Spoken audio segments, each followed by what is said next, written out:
Esta Páscoa, estamos meditando em histórias de transformação. Todos que têm um encontro com Jesus saem profundamente transformados. Ao relembrar e recontar essas histórias, queremos afirmar e testemunhar que Ele vive. Esta é a história do apóstolo Pedro, narrada por sua perspectiva. A mensagem da Páscoa tem tudo a ver com perdão, algo que Pedro experimentou em totalidade. Embora ele tivesse traído Jesus 3 vezes antes de sua morte, depois que Jesus ressuscitou do túmulo, ele convidou Pedro de volta a uma vida seguindo a Jesus. Pedro esperava julgamento e raiva, mas no lugar disso, Jesus lhe ofereceu perdão e amor. Como Pedro, também nós podemos saber que a ressurreição de Cristo oferece uma promessa de redenção, restauração e renovação para a nossa vida hoje.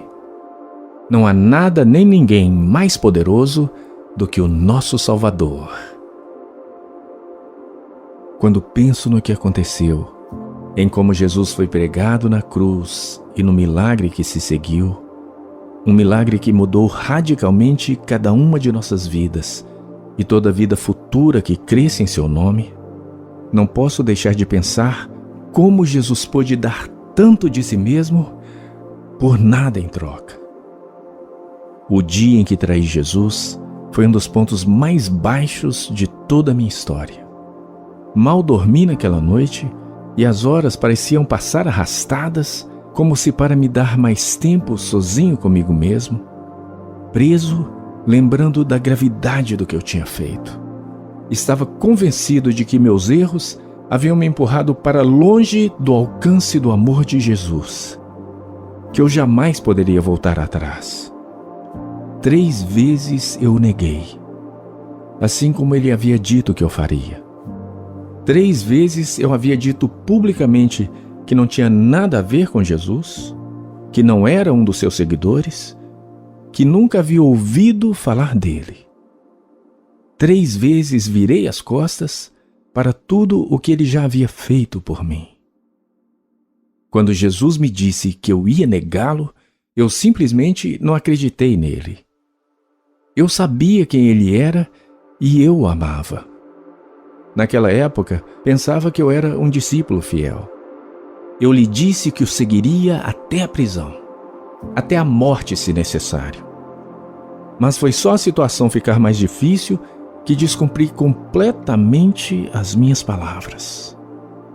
Assim que as palavras saíram de meus lábios pela 3ª vez, o galo cantou e eu me lembrei do que Jesus havia dito. Gelei por inteiro. Em verdade te digo, ele disse, nesta mesma noite, antes que o galo cante, você vai me negar 3 vezes. Assim que percebi que havia feito exatamente o que Jesus havia predito, a culpa e a vergonha me envolveram e traspassaram. Como pude abandonar meu bondoso mestre? Estes sentimentos ficaram ainda piores quando Jesus morreu. Depois de ter traído Jesus, pensei que ao menos teria a chance de dizer o quanto estava arrependido e pedir perdão.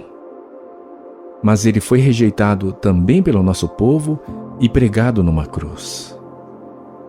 A sequência desses acontecimentos foi intensa e rápida, e quando me dei conta, percebi que nunca conseguiria restaurar o que fiz. Eu o havia decepcionado no momento que mais importava. A dor de perdê-lo era avassaladora, e a dor de tê-lo traído multiplicava o amargor daquele sentimento.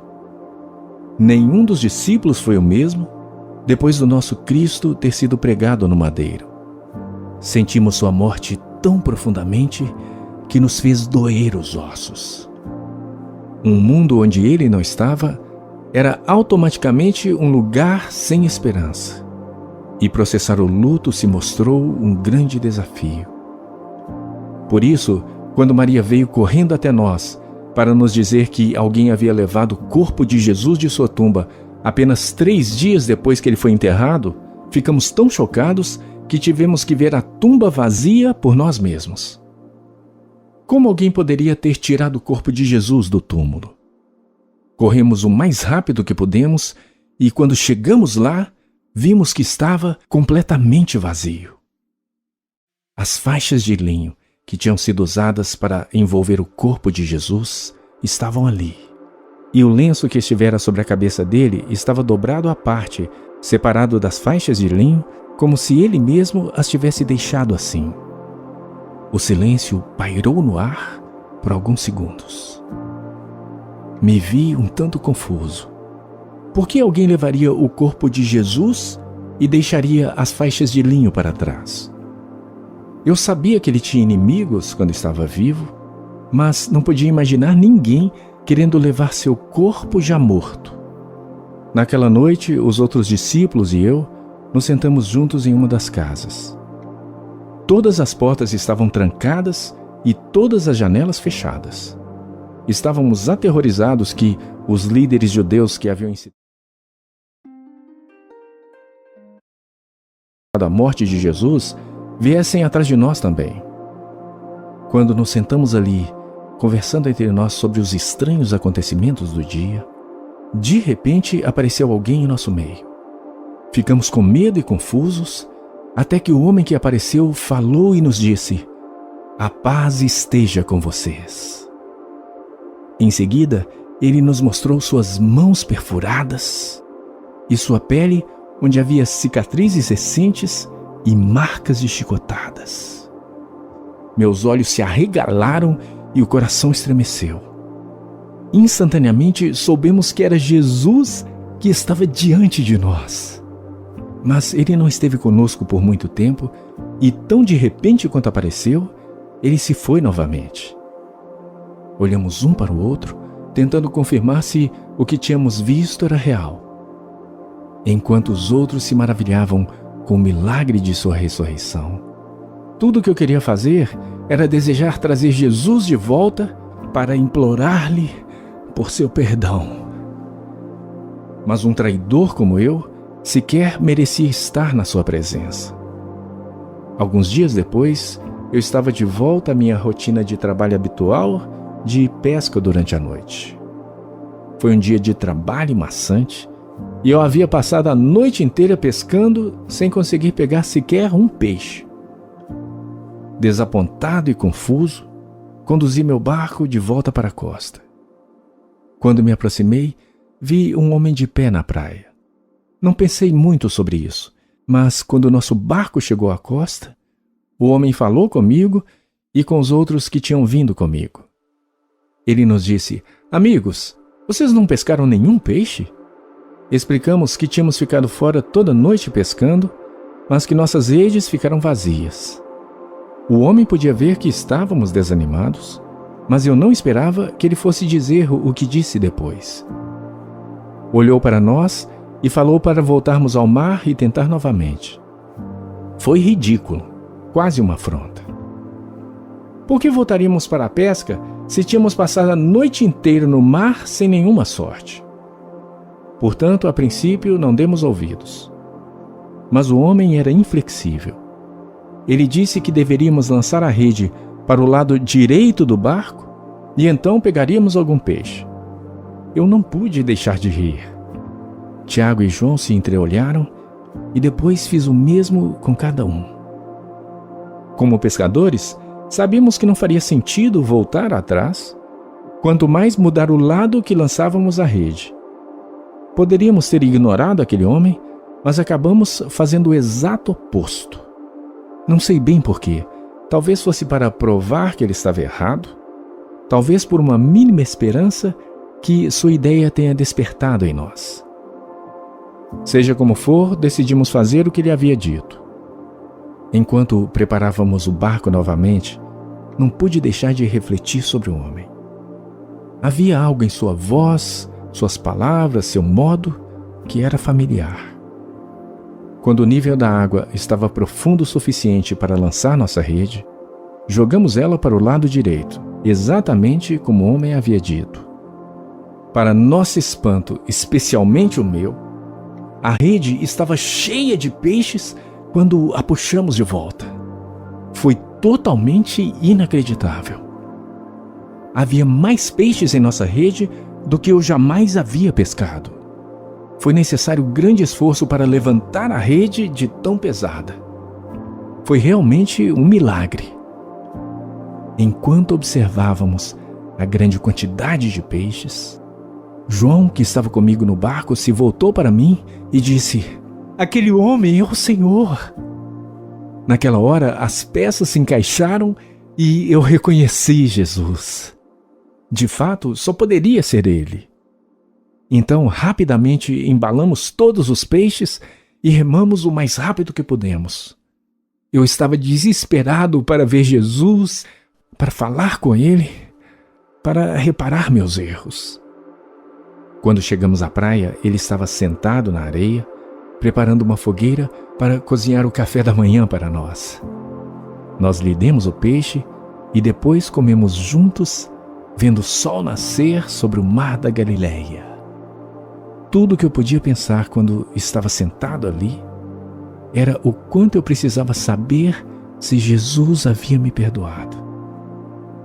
Não havia ressentimento em sua voz, mas era difícil para mim até mesmo fitar seus olhos sem ser tomado pela vergonha.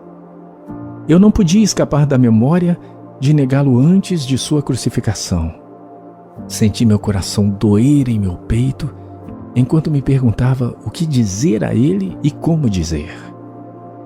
Eu estava prestes a pedir desculpas a Jesus quando, para minha surpresa, Jesus se voltou para mim.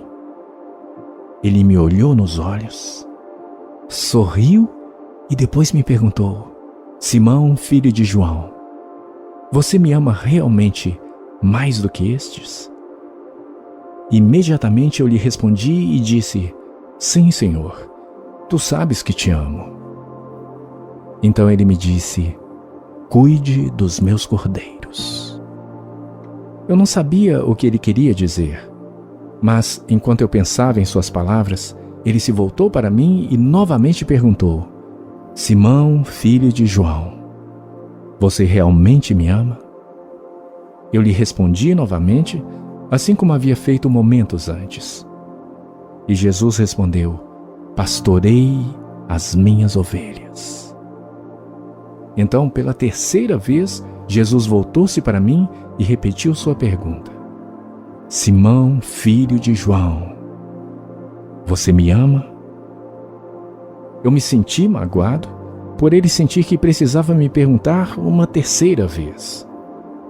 Mas, embora meu coração estivesse pesado, eu lhe disse: "Senhor, tu sabes todas as coisas e sabes que te amo." Então Jesus respondeu: "Cuide das minhas ovelhas." E então ele disse: "Siga-me." Não posso descrever a sensação de ser convidado mais uma vez a seguir Jesus. Naquele momento eu soube que meus pecados estavam perdoados e que Jesus me chamava novamente para caminhar com Ele e trabalhar para o seu reino. Ele me resgatou e cuidou de mim como um bom pastor faz com uma ovelha perdida. E depois, segundo o seu exemplo, Jesus me pediu para apacentar suas ovelhas, para assumir a responsabilidade de alimentar outros com a boa nova de Cristo, a mesma mensagem que redimiu minha vida e me restaurou.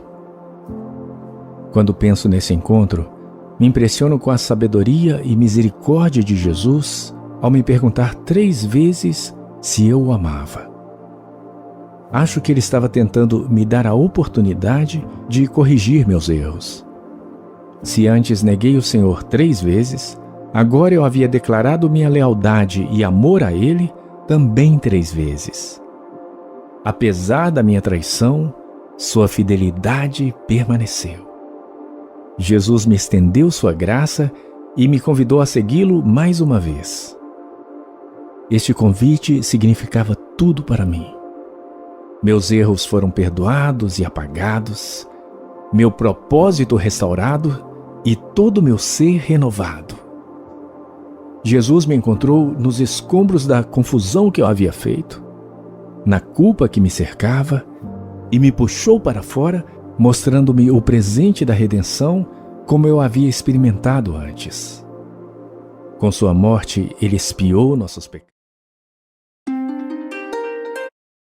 pecados, e com sua ressurreição, ele nos deu uma nova vida. Ele é verdadeiramente o Salvador e Senhor, nosso sábio mestre e bom